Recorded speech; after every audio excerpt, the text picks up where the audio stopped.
Lahat sila special sa Isang akin. ticket na. Isang ticket na.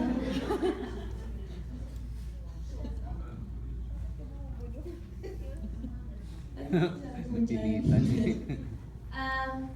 Sino ba? Sa lahat po.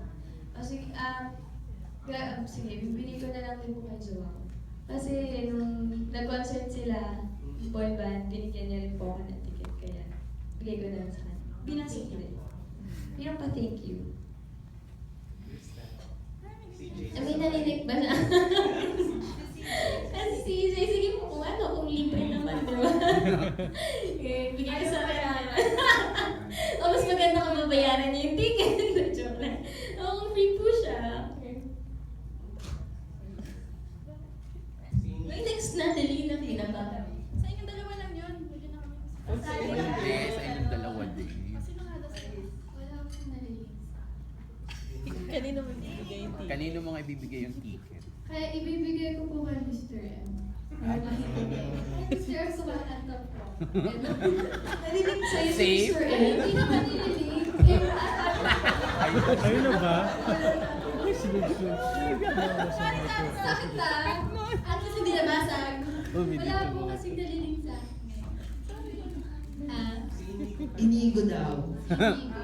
Oh, ayan, akala mo makakalusot May ka. boy mo maris pa. Bigay ko kay Kuya.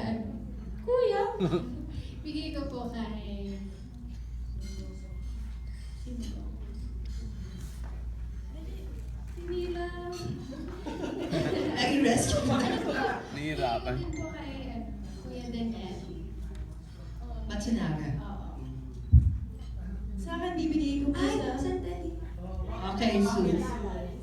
Minalala si Sue. Babawiin. Go! Sorry, ako magpapaka-press din ako ngayon. So, nag-chill out po kasi kami nung weekend.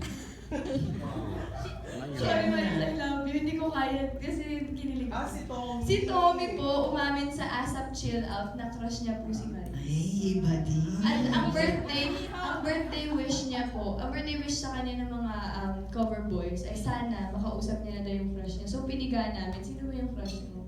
Doon nga po, inamin niya nga po si Maris daw po. Ano masasabi mo doon? Oh, patay ka.